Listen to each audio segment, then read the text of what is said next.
The courtroom didn't just fall silent, it stopped breathing. A file slid from Judge Judy's hand as the entitled mom leaned forward and hissed, "I don't follow your rules." For a split second, no one moved. Cameras froze. The bailiff's hand hovered near his belt, and Judge Judy smiled. A slow, dangerous smile that meant the next 20 seconds would change everything, because the moment that sentence left her lips, the mom unknowingly triggered her own downfall, and Judy was already counting. The words still hang in the air like smoke from a lit fuse. "I don't follow your rules," she'd said. Not a tremor, not a doubt, just raw entitlement echoing off polished wood. The courtroom's hum collapses into silence. Even the camera operators hesitate, unsure whether to keep filming or duck for cover. Judge Judy doesn't move. She doesn't blink. She simply lifts her eyes, slow, deliberate, and the entire room feels the shift, the way a storm announces itself before a single drop falls. The entitled mom stands at the podium as if she owns the place. Shoulders squared, chin high, one hand perched on her hip like she expects applause. The fluorescent lights catch the gold charms on her bracelets, sending harsh, scattered reflections across the bench. She mistakes the glare for spotlight. Judy studies her in complete stillness, a composure sharper than any retort. It's the kind of quiet that makes arrogance nervous, though the mom hasn't realized that yet. She's still basking in her own defiance, breathing hard from the adrenaline she thinks is victory. Behind her, the teacher, her daughter's instructor, sits straight-backed but tense. Her hands clutch a folder in her lap, not protectively, but urgently, like someone who has held the truth so long it's begun to burn. "The rules of my courtroom," Judy says at last, "are not optional." Her voice is calm, controlled, which somehow makes it sound even more dangerous. The mom laughs, loudly, unnaturally. "Oh, please, I don't need some TV judge telling me how to talk. I'm here because she jerks a thumb toward the teacher. "Thinks she can rip me off." The audience stirs. Some shift in their seats, others hold their breath. A few glance toward the exit, as if gauging whether this case is about to go nuclear. Judy leans forward an inch. The camera catches the subtle tension around her mouth, not anger, but calculation. "So you believe you're here because she wronged you?" "I know she did," the mom snaps. "And honestly, if you're going to start with attitude, we're going to have a problem." A collective inhale sweeps across the room, but not from Judy. Her gaze doesn't waver, it simply narrows slightly like she's adjusting the focus of a lens. "All right," she says. "Then let's begin with your version. Tell me what happened."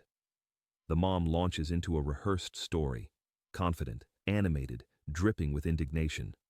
She claims the teacher overcharged her, lied about fees, humiliated her child, and acted unprofessionally. Her tone grows bolder with every sentence, as though she's mistaking Judy's silence for agreement. But the teacher's knuckles whiten around the folder. Judy's eyes drift there. She sees the tension, the hesitation, the truth waiting to be released. The mom smirks, still speaking. "And honestly, Judge, if you want to fix this mess, you'll start by—" Judy raises a hand. The mom stops mid-sentence.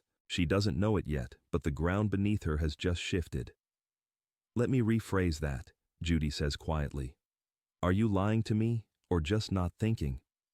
Before the mom can react to Judge Judy's question, the side door creaks open.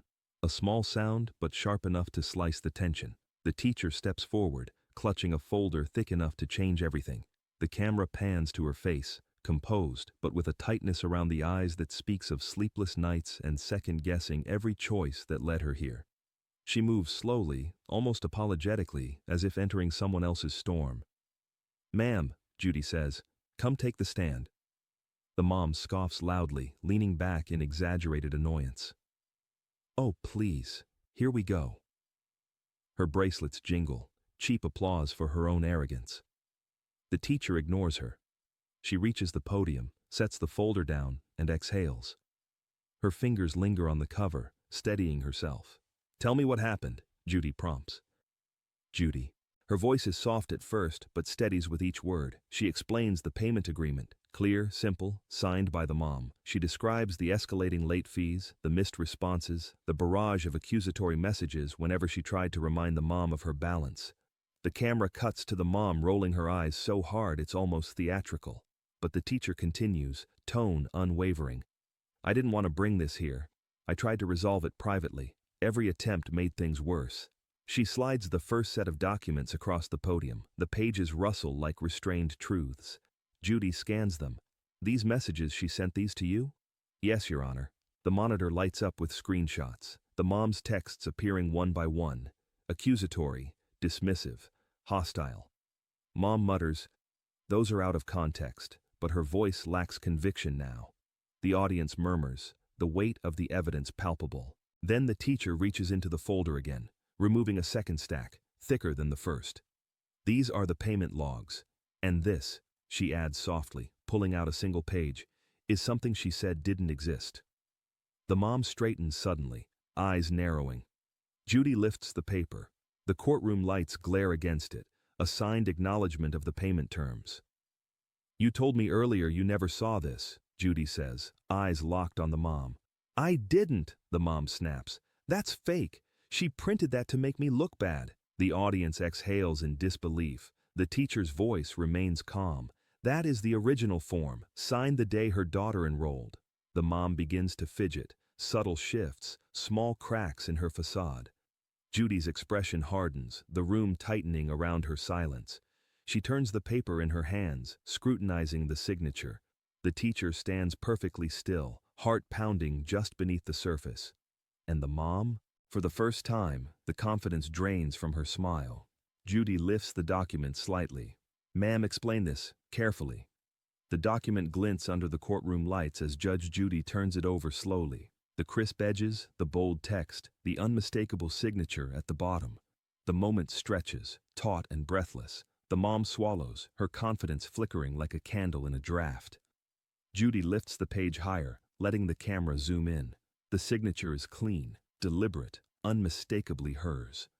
The mom's earlier denial now hangs in the air like an accusation boomeranging back at her. "You're saying you never signed this," Judy states, voice calm as ice. The kind of calm that signals a coming storm. "I didn't," the mom fires back, but her voice is thinner now, stretched too tight. "She must have copied it or used something I filled out for something else. I don't know. She forged it."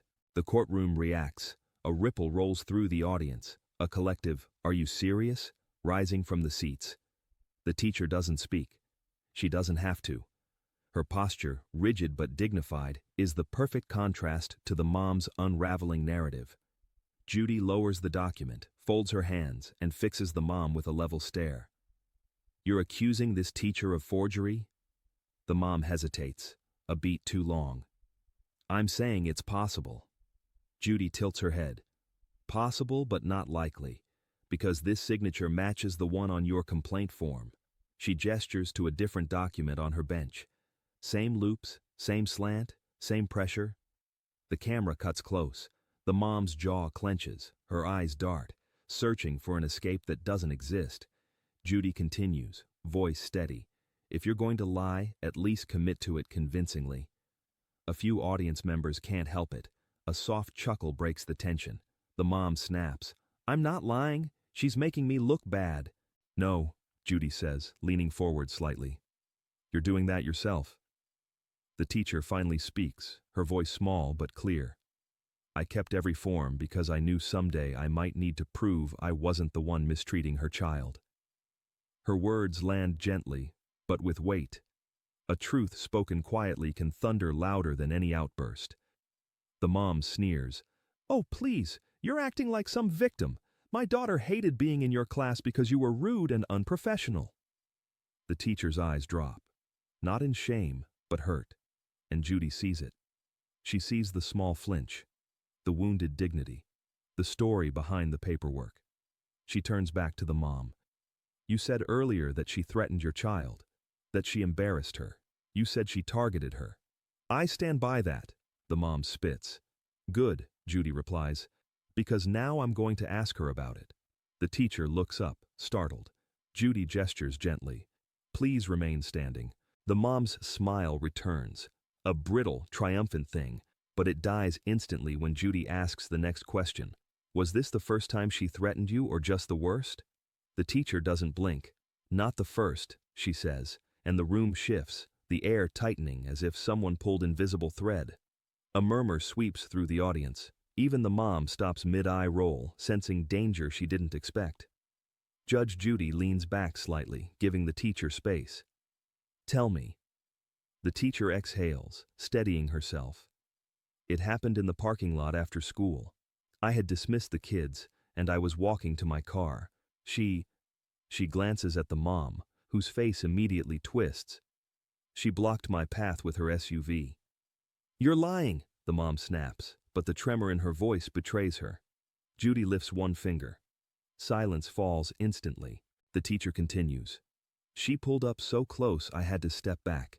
She rolled down her window and started shouting that I was punishing her daughter by expecting payment. She said she knew people who could make my job disappear. The phrase lands with a thud. The camera zooms in on the mom's expression, the tight jaw, the shallow breaths. Did anyone witness this? Judy asks. Several parents were still loading their kids. They heard parts of it, but she got out of the car and walked up to me. The mom throws her hands up. I was asking a question. The teacher shakes her head. You were screaming an accusation, and you kept getting closer. I stepped back twice. Then your daughter got out of the car crying, begging you to stop. The audience reacts, a collective ache in the air at the mention of the child. Judy turns sharply to the mom. Is that true? My daughter was being dramatic, she says, shrugging, though her voice is brittle. Kids cry, it's normal. No, Judy says softly. Fear is not normal. The room stills. The teacher opens her folder again, sliding out another sheet. I documented the incident that same day. Her handwriting is visible. The date, the time, the details. Judy reads it carefully, her eyes narrowing. You said earlier you didn't threaten her. I didn't, the mom insists. She's twisting everything. Really? Judy asks, placing the paper down. Because this reads like someone trying very hard to intimidate a professional doing her job. The mom's breathing quickens. She grips the edges of the podium, knuckles whitening. The teacher continues, voice barely above a whisper. There's more. During the confrontation, she told her daughter to record me. She said it might come in handy if they wanted to sue. Gasps ripple across the courtroom. Judy freezes. The mom stumbles back half a step, lips parting in shock. Not that it was said, but that it was revealed. Judy's tone drops, low and deadly calm. Do you have proof of that? The teacher nods. Yes, a parent caught the whole thing.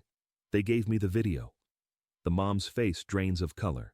The camera zooms in on the teacher's trembling hand as she reaches into her bag. She holds up a small flash drive. It's on this drive. The courtroom lights dim as the monitor flickers to life. A shaky image appears. Asphalt, sunlight, the edge of a car door, and a child's uneven breathing behind the camera. The room holds its breath. Judge Judy nods to the bailiff. Play it. The footage begins with the muffled thud of a car door. The camera tilts wildly before settling on the teacher standing in the parking lot, keys in hand, her posture cautious but not confrontational. Then the mom's voice explodes into the speakers. You're not getting another dime from me until you fix your attitude. In the courtroom, the mom stiffens, bracing herself as though the sound alone had slapped her. The teacher's eyes drop. She's heard this recording many times, but the memory still hurts. On screen, the mom strides toward the teacher, finger pointed, steps sharp and aggressive. Her daughter follows behind her, holding the phone, the camera trembling with each anxious breath. Mom, please, the girl whispers. Keep recording, the mom snaps without looking back. In case we need this later. A collective gasp echoes through the courtroom. The mom in the courtroom shoots to her feet. That's taken out of context. That's not... Judy raises a hand without turning her gaze away from the screen. Sit. The mom sinks down, furious but silent. The video continues. The teacher takes a step back as the mom advances on her. You're targeting my child, the mom yells. You think you can bully her because I won't throw money at you? I'll have this whole school dealing with lawyers. The daughter's voice trembles. Mom, stop. But the mom ignores her completely. On the screen, parents across the lot turn to watch, some stepping between their own children and the unfolding chaos. The camera zooms close to the mom's face as she spits venom, her features twisted in rage. Then something shifts. The teacher speaks, soft, calm, pained. Your daughter deserves better than this. The mom recoils like she's been struck. Back in the courtroom, she slams her hand on the podium. She provoked me. She edited that video. No one edited anything, the teacher says quietly. Her voice wavers, but her spine stays straight. Judy finally turns from the monitor. Her expression is carved from granite. "Ma'am," she says to the mom, "this is not passion. This is intimidation against an educator, in front of your child." The mom opens her mouth, but no sound comes out. Judy taps the screen. The frozen frame shows the mom mid-scream, her daughter behind her with tears in her eyes. "This," Judy continues, "is what you call not following my rules?" The mom's facade, the arrogance, the bravado, the carefully rehearsed indignation, fractures visibly. Her eyes dart, searching for an explanation that doesn't incriminate her further. None exists. The video has spoken. Judy's voice drops to a low, dangerous calm. Let's talk about what happens next. The image on the monitor freezes. The mom mid-scream, her daughter behind her with watery eyes. And in that still frame, something shifts. The power she thought she held drains out like air from a punctured tire. The bailiff clicks the monitor off, and the sudden darkness on the screen feels symbolic. The mom's bravado evaporates with it. Judge Judy leans forward, elbows resting on the bench. Her voice is measured, colder than before. "You have a problem, ma'am, a very serious one." The mom laughs, but weakly now, the sound forced. "Oh, come on, you're taking that video out of context. Anyone can look bad if you filmed them at the wrong time." "That wasn't the wrong time," Judy replies. "That was the real you." The words hit like a gavel strike. The mom's fingers twitch against the podium. "She's twisting this whole thing. That teacher has been out to get my family from day one." Judy raises a hand. "Stop." Her tone is sharp enough to slice clean through the outburst. The teacher stands quietly nearby, hands clasped, eyes lowered. Not triumph, not even relief, just exhaustion. The kind carried by someone who has spent months hoping someone else would finally see what she was dealing with. "Let's examine your pattern of behavior," Judy says, flipping through the documents. "Hostile messages, refusal to pay agreed fees, parking lot confrontation, coaching your child to record a teacher you were yelling at." "That's not a pattern," the mom mutters. "That's exactly what a pattern is," Judy replies. The mom's shoulders jerk, a flinch she tries to disguise with a shrug. "Well, maybe if she wasn't such a terrible teacher." The teacher lifts her head. There is a tremble in her hands, but not in her voice. "Your daughter is a bright child, but she often cried before class. She was scared of disappointing you." The mom whips around. "Don't you dare talk about my daughter." "Enough!" Judy snaps. Silence slams down. And then Judy turns not to the mom, but to the audience. "Look at this woman," she says, voice quiet but dangerous. Every time she loses control of the narrative, she lashes out. Not at me, but at those she considers weaker. The mom gasps, scandalized. "You can't talk to me like that." Judy meets her outrage with stillness. "You forfeited the right to gentle handling the moment you involved your child in your intimidation tactics." For the first time, the mom's eyes glisten, not with remorse, but fear. The realization that she is not steering this moment, that she never was.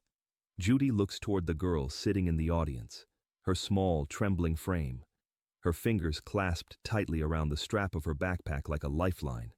"Sweetheart," Judy says softly, "is that how it happened?" The room freezes, every breath held, every gaze fixed on the child. The mom slowly turns to her daughter, voice low and frantic. "Don't you say a word." The teacher looks away, heart breaking. The girl meets Judy's eyes, then looks at her mother, and says nothing. Silence clings to the courtroom like humidity, heavy, suffocating, impossible to ignore. The little girl's eyes glisten as she looks between Judge Judy and her mother, and the absence of her words is louder than any confession. Judge Judy doesn't push. She simply waits, giving the child space, letting the truth rise naturally instead of being dragged out. The mom, however, cannot bear the quiet. "Sweetheart," she whispers harshly, leaning forward in her seat. "Tell her it didn't happen like that." The girl stiffens. Her shoes barely touch the floor. Her hands clutch each other tightly in her lap. She doesn't cry. She doesn't nod. She simply stares forward, frozen between fear and loyalty. Judge Judy's gaze shifts to the mom, not angry, but deeply disappointed. "Ma'am, do not pressure her. Children do not exist to defend our poor decisions." The mom's jaw flexes. She's just shy. She doesn't like talking in front of people. She talked just fine in the video, Judy replies softly. A quiet gasp ripples through the room. The mom opens her mouth, but nothing emerges. She knows the truth in that statement. She coached her daughter, instructed her, directed her, and the footage captured not just an outburst, but fear. The teacher watches the girl, empathy etched across her face. "Your daughter is kind," she says gently. "She always tried so hard. I never wanted her caught in the middle of this." The mom snaps toward her. "Don't pretend you care about my kid." "I do," the teacher replies simply. "That's why I'm here." The girl's shoulders tremble, the tiniest collapse, but visible. Judy leans back. "Ma'am, whether you intended to or not, you've made your child responsible for protecting you. That is unfair, that is damaging, and that is why we are here." The mom bristles. "Stop trying to make me the villain. She and I are fine. We have a strong relationship." Judy raises a brow. "Then why won't she look at you?"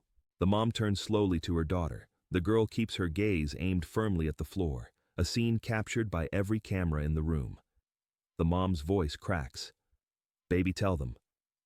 Still, silence. It stretches long enough to rattle even the seasoned audience members, people who have watched dozens of cases unravel in this very courtroom. But this feels different, more fragile, more heartbreaking. The tension grips the mom. Panic flickers behind her eyes. For the first time, she realizes her daughter's silence isn't disobedience, it's self-preservation. Judy breaks the moment gently. She does not have to speak. Her silence is testimony enough. The teacher exhales shakily as though releasing months of pent-up fear. Judy turns to the clerk. "Next, we will examine the financial records." The mom snaps back to attention, grateful for anything that shifts focus away from her daughter. "Finally," she mutters, trying to mask the tremor in her voice. But Judy doesn't let her regain ground. "With the behavior we've seen," she says evenly, "I expect these records to paint a very clear picture."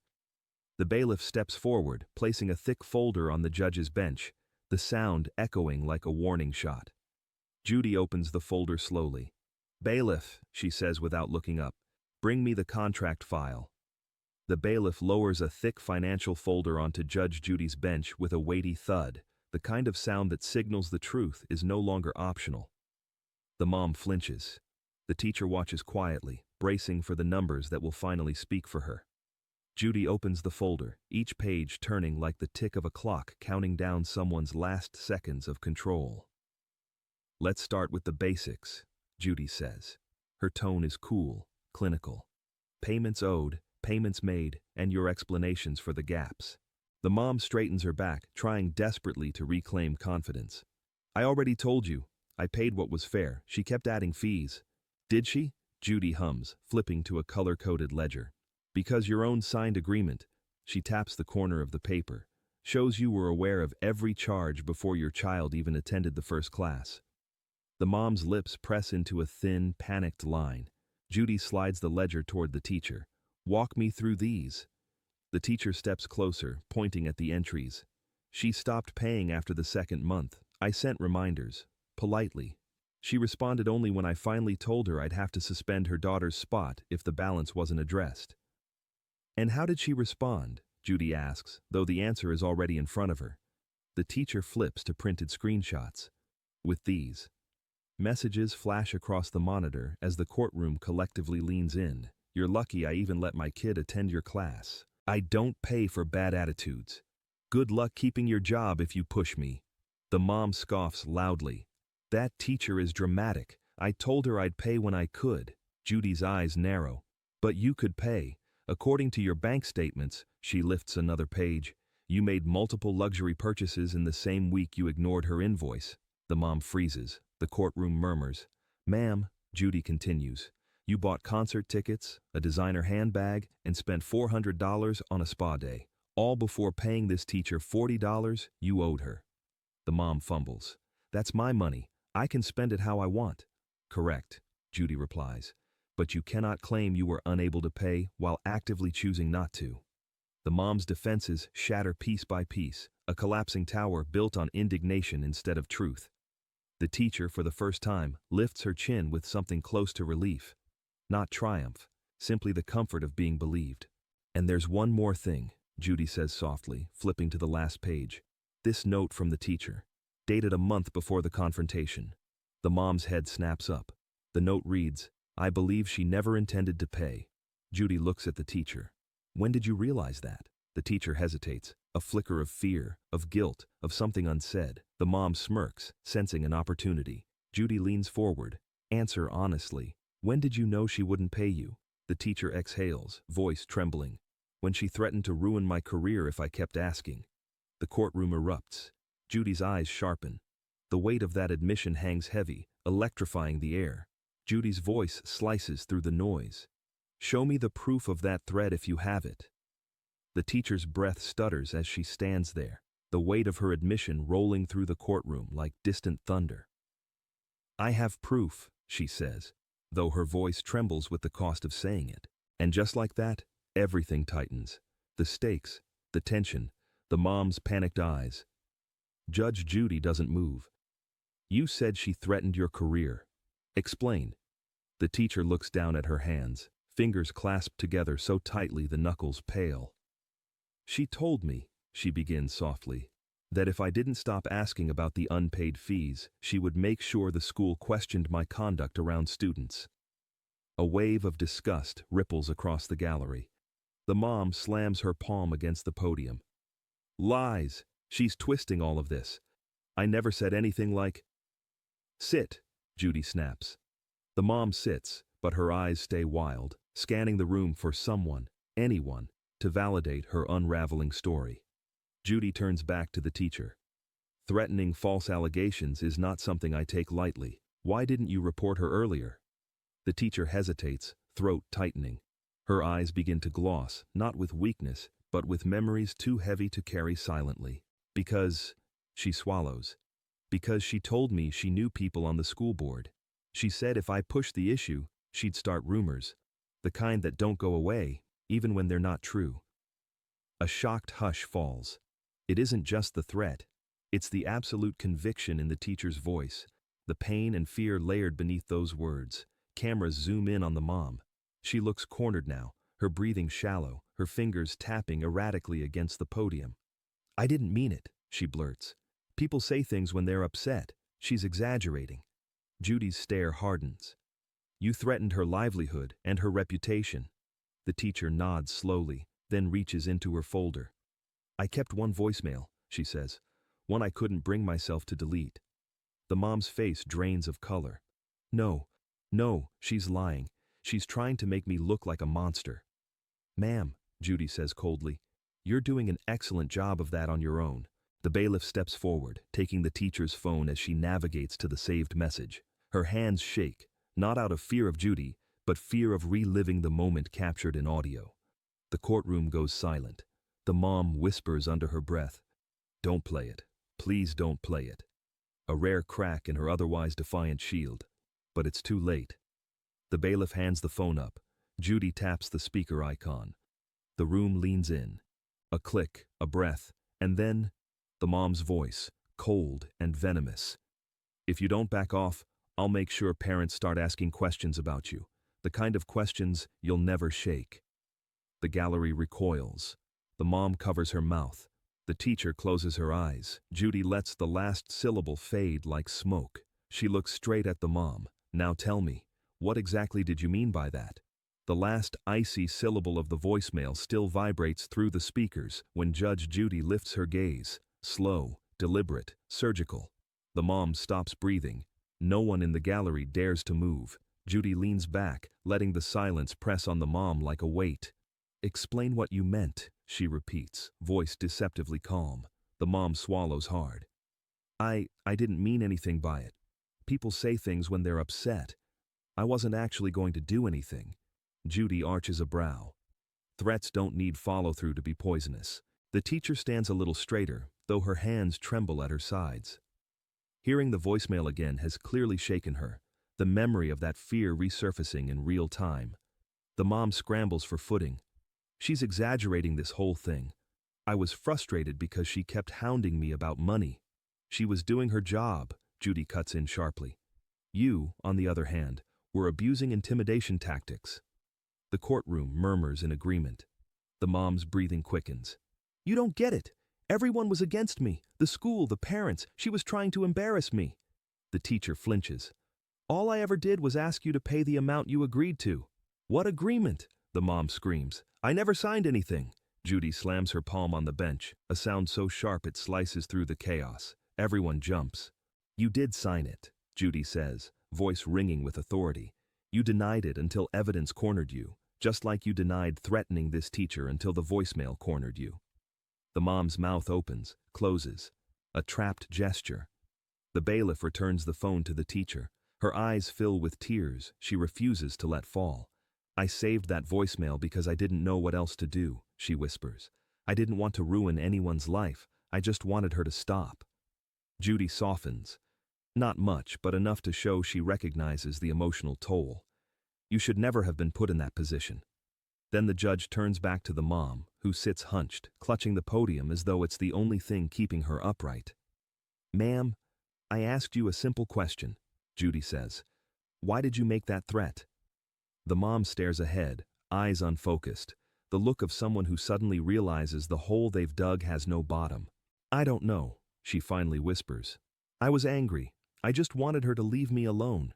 Judy's jaw tightens. People don't issue threats like that unless they believe the other person might actually be harmed by them. That's the part you don't seem to understand. The mom's face contorts, shame, fear, and stubborn pride battling beneath her skin. Judy exhales slowly. The truth is coming out now, and I suspect there's more underneath. She looks at the teacher. Who told you not to bring this to me sooner? The teacher hesitates, eyes flicking toward someone in the audience. The camera follows her gaze, landing on a figure sitting stiffly in the back row. Judy narrows her eyes. Why are you looking at him? All eyes shift to the back row, where a single figure sits frozen, stiff posture, hands clasped too tightly, gaze fixed on the floor. The room seems to tilt toward him, drawn by the teacher's silence. Judge Judy's voice slices the tension. Sir, stand up. The administrator rises slowly, every movement betraying reluctance. He smooths the front of his shirt, but the gesture doesn't hide the tremor in his hands. He approaches the podium with the hesitance of someone stepping into a truth he never wanted exposed. Judy studies him. You're the one she looked at when I asked why she didn't report the threat sooner. Why? He clears his throat. Your Honor, things at the school are complicated. Judy's eyes narrow. Complicated is usually code for something avoidable. The administrator exhales shakily. The parent community is intense. Some parents are very vocal, some have influence. His gaze flicks toward the mom. The mom seizes the moment. Oh, please, I have every right to speak up for my child. Judy slams a hand on the bench, a sharp command for silence. The mom's breath catches.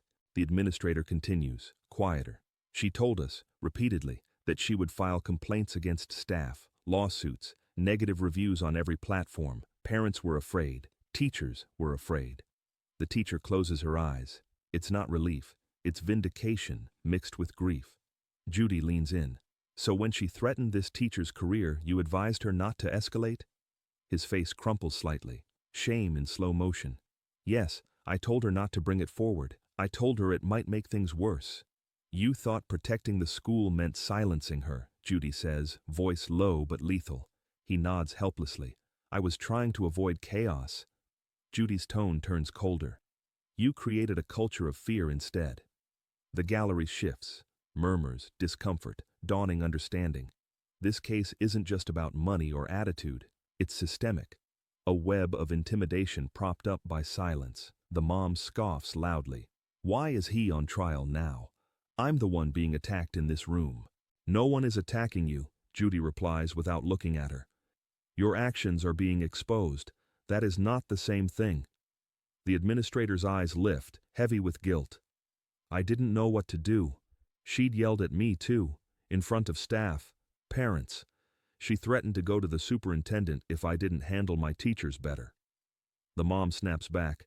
Because you weren't handling them. Judy turns to her sharply. You weren't asking for help. You were demanding obedience. The mom's mouth snaps shut, but her eyes blaze. Judy returns to the administrator. Did you ever think about the toll this put on your staff? His voice cracks. Every day. Silence. Not empty, but full of unspoken apologies and buried truth. Judy inhales slowly, the gears turning behind her eyes. She's seeing it now, not a single threat, but a pattern upheld by fear, avoidance, and misplaced authority. The mom watches anxiously, sensing the shift, sensing control slipping even further from her grasp. Judy taps her pen once, decisively. Bailiff, I need to speak with this administrator privately. The courtroom sucks in a breath. She rises from the bench. There's more here, and I intend to uncover all of it. When Judge Judy returns to the bench, the administrator stands at the podium, alone now, no longer shielded by the distance of the gallery. His shoulders sag under years of unspoken fear, and the courtroom senses it. The truth he's about to reveal isn't new. It's merely been buried. Judy settles in, eyes sharp but calm. Sir, she says, you will now explain exactly how this parent influenced your decisions at the school. The administrator swallows hard. Yes, Your Honor. He glances at the mom, a quick involuntary flick of the eyes, and his voice trembles. It started small. Complaints. Demands. Emails with all-cap subject lines. Then she escalated. Escalated how? Judy asks. She threatened to file accusations against staff members, claims of inappropriate behavior, said she'd go to the district if we didn't handle her concerns immediately. His throat tightens. Some of the staff were young, first-year teachers. They were terrified. The teacher exhales shakily, not relief, but recognition. The mom scoffs, arms crossed. I was advocating for my child. That's what parents are supposed to do. Judy cuts her a glare. There is a difference between advocacy and terrorizing educators. The mom shrinks a little, but her mouth stays tight, defensive. The administrator continues, voice cracking more now. I should have stepped in. I should have reported her behavior. But I was afraid she'd follow through on her threats. She had already yelled at me in front of parents twice. She said she would make a spectacle of me if I didn't back her. The gallery murmurs, a mix of shock and disapproval. For the record, Judy says, you were supposed to protect your staff, not appease the loudest parent. He bows his head. I know. A beat. I failed them. The mom laughs bitterly. Oh, please. Now everyone's pretending they're victims. You all just didn't like that I expected competence. Judy snaps her attention toward her. That's enough. The force in her tone makes the mom recoil. Judy turns back to the administrator. You said others were afraid. How many teachers did she target? At least 4 that I know of, he admits. But the others didn't want trouble. They kept their heads down, hoping it would pass. The teacher beside him nods slowly, as if confirming something she'd known but never heard spoken aloud. And you? Judy asks. Why speak now? His voice softens to a whisper. Because I can see the damage this has done. Not just to her, he gestures to the teacher, but to the child. To the entire environment we were supposed to keep safe. The mom jerks at the mention of her daughter. Leave her out of this. Judy shakes her head. Your daughter has been in the middle from the start, because you put her there. The administrator closes his eyes, a quiet admission of guilt threading through the room. And now, Judy says, leaning in, I want the full truth. Every detail you were afraid to disclose before. Consider this your chance to do your job the right way. He lifts his head, determination replacing fear. Yes, Your Honor, he says. I'll tell everything. The mom stiffens, sensing something irreversible is coming. Judy folds her hands. Good, because your testimony is about to decide what happens next. The administrator's final words settle over the courtroom like dust after an explosion, quiet but impossible to ignore. And in that stillness, everyone turns to the mom. For the first time, she looks small. Judge Judy folds her hands, gaze piercing. Ma'am, everything you've heard today, the video, the messages, the threats, the fear, all of it points to one source, you. The mom grips the podium, knuckles white. They're ganging up on me, she whispers. That's what this is, a setup. Or, Judy replies softly, it's the moment your behavior finally caught up with you. The teacher stands behind the administrator now, not as a victim, but as someone reclaiming her dignity. Her posture has changed, less shrinking, more grounded. Her voice, when she speaks, carries a quiet conviction. "You scared me," she says to the mom. "You scared all of us. And you scared your daughter most of all." The mom flinches as though struck. "Leave her out of this," she growls, but the edge in her voice is gone, hollowed out. Judy leans forward. "I can't leave her out of this. She was there for every threat you launched. She was there when you used her as leverage, and she is sitting right there," she points to the trembling girl, "watching you try to lie your way out of the truth." The girl's lip trembles. She clutches her backpack strap like it's the only steady thing left in her world. The mom turns to her daughter, forcing a smile that wavers. "Baby, don't listen to them. This is just a misunderstanding." But the girl doesn't look back. Instead, she folds inward, shoulders shaking with silent tears. The mom's voice cracks. "Sweetheart, please." Judy's tone softens, not toward the mom, but toward the child. "She should not have to protect you from consequences you created." The mom snaps. "I was protecting her. I was standing up for my child." "By threatening teachers?" Judy fires back. "By screaming in public? By dragging her into conflicts she didn't understand? By weaponizing her fear?" The mom covers her ears. "Stop. Just stop." Her shoulders shake, not from remorse, not yet, but from something that looks dangerously close to collapse. She's realizing, piece by piece, that the justifications she's clung to no longer shield her. The administrator steps forward gently. "Your daughter deserves better than the pressure you've put on her." That breaks something. The mom's facade shatters. Tears spill, uneven, ungraceful, the tears of someone who's been cornered by her own actions, not by injustice. "I didn't mean I was just trying, I thought—" She chokes on the words, unable to finish. Her breath comes fast, shallow, panicked. Judy watches her unravel, expression unreadable, a judge weighing not just facts, but character. "You pushed every boundary," she says quietly, "ignored every warning, and when confronted, you doubled down, again and again." The mom looks up, terrified. "You can't take my bond away. You can't." Silence. A long, heavy silence. Then Judy speaks, calm, deliberate, unshakable. "Watch me." The courtroom gasps. The mom stumbles backward, gripping the podium as though it might hold her together. Her daughter begins to cry. Judy turns to the bailiff. "One step forward, please. We're not done." The bailiff steps forward, boots echoing against the floor like a countdown. The mom stiffens, gripping the podium as if it's the last barrier between her and the consequences she's spent months outrunning. Judge Judy lifts her chin, calm, composed, lethal. "Ma'am," Judy begins, her voice low but clear enough to slice through the tension. "You've left me no choice."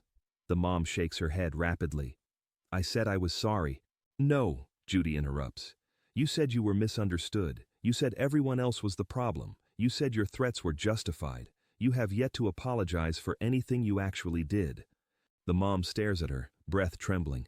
Judy holds up a finger. "Let's start counting." The courtroom freezes. The cameras zoom in. "1," Judy says. "You lied to my face about signing the agreement." The mom falters, lips parting. "2," Judy continues. "You harassed a teacher doing her job, relentlessly." Another step from the bailiff, soft but unmistakable. 3, Judy goes on, voice now carrying the weight of the room.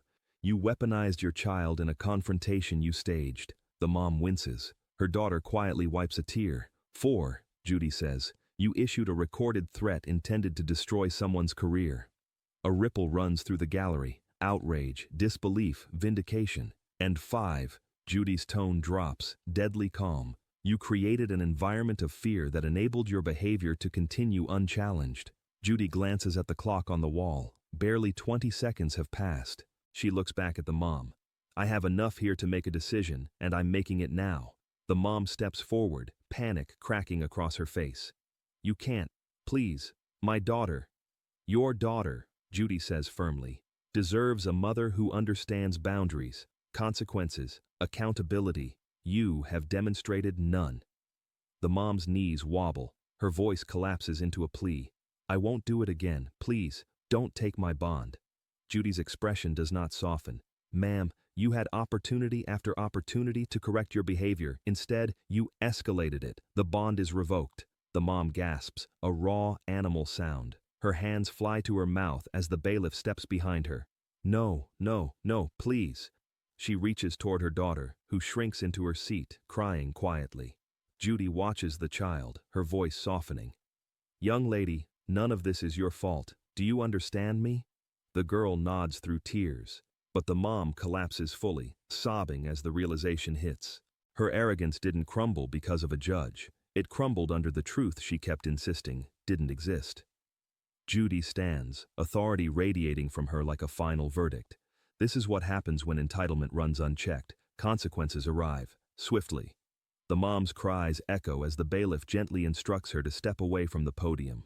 The mom, shaking, turns to Judy with one last desperate question. What happens to me now? Judy answers, cool as marble. Consequences and accountability. Do you think this moment finally taught her something? Or are some lessons only learned the hard way? The courtroom settles into a fragile quiet, not the tense silence of earlier, but the soft, heavy kind that follows a storm finally spent. The mom stands trembling, her tear-streaked face caught in the harsh lights. Her daughter watches her with a mixture of fear and something deeper, maybe understanding. Judge Judy lowers herself back into her seat, the bench now less a battlefield and more a place of reckoning. Her voice is gentle, but anchored in certainty. Let's close this properly. She turns first to the teacher. You've handled months of intimidation with restraint and professionalism. This court acknowledges the distress and harm you endured. The teacher nods, eyes glassy with gratitude. You are awarded full restitution, Judy continues, sliding the file toward the clerk.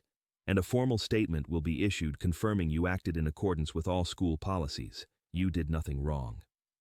The teacher exhales, a long, shaky release of air she's been holding for far too long. Relief softens her entire posture. For the first time today, her hands don't tremble.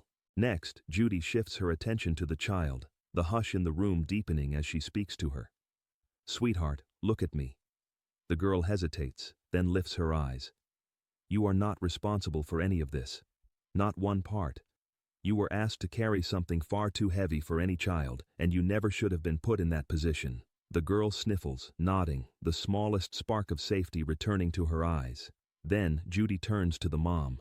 The woman, now stripped of every layer of denial, doesn't speak. She doesn't even move. She simply waits, for punishment, for mercy, for something she can't yet name. Ma'am, Judy begins, what happened in this courtroom today was not about money. It wasn't about fees or policies or inconvenience. It was about accountability, something you've spent months avoiding. She lets that sink in. The mom wipes her cheek, shaky. I didn't realize how bad it had gotten. That, Judy says gently, is the heart of the matter.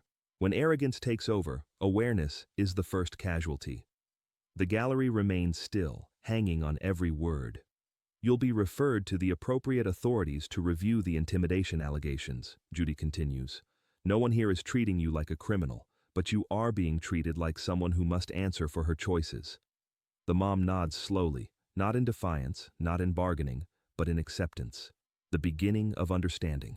Judy stands, signaling the close of the case. The lights above her seem to warm slightly, as though even the room recognizes this is the moment the dust finally settles. Let this be clear, she says, voice steady and resonant.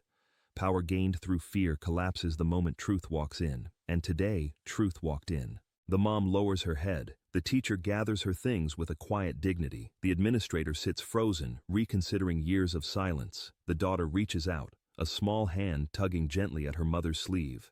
And for the first time, the mom turns toward her child with something not seen all day, humility. In the end, justice didn't roar, it didn't rage, it simply arrived, steady, unshakable, the moment someone finally stopped running from it.